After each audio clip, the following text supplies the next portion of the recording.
有可能無夠頂真危險就來發生，這台鐵鶯歌車頭事故發生，這圓形剎車對月台頂頭呢規台駁落去鐵軌路。這鐵路警察初步調查是爸母無佇咧注意，害規台剎車溜落去。這佇頂頭的兩歲囡仔面有著傷。那這對爸母呢，依照這鐵路法，可能會妨開罰單，上重罰到100萬。監視器畫面翕到這對爸母當地開講，邊仔的紅影車煞為月台出落，轉落落鐵軌路的。爸母發現的時陣已經白付啊，內底囡仔連人掛車轉咧摔落，面有著傷。在站務人員的協助之下，把伊救起來，送病院治療。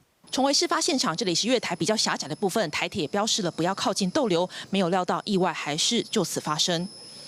代誌發生的地點佇咧鶯歌火車頭，月台頂懸有電梯，所以有的咧過路的所在較下，邊仔有搭溫色的警示。不過實際問其他剎紅影車的家長，有人認為路雖然無出處，不過嘛不是講真平。應該是有點路不平嘛。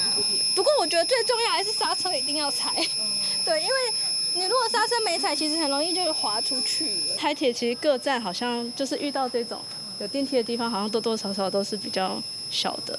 對，所以我們經過這個都是一定要用力小心。我們僅依規定進行兒少通報，請按調查後依鐵路法第68條之一第1項第1款，函以鐵道局裁處。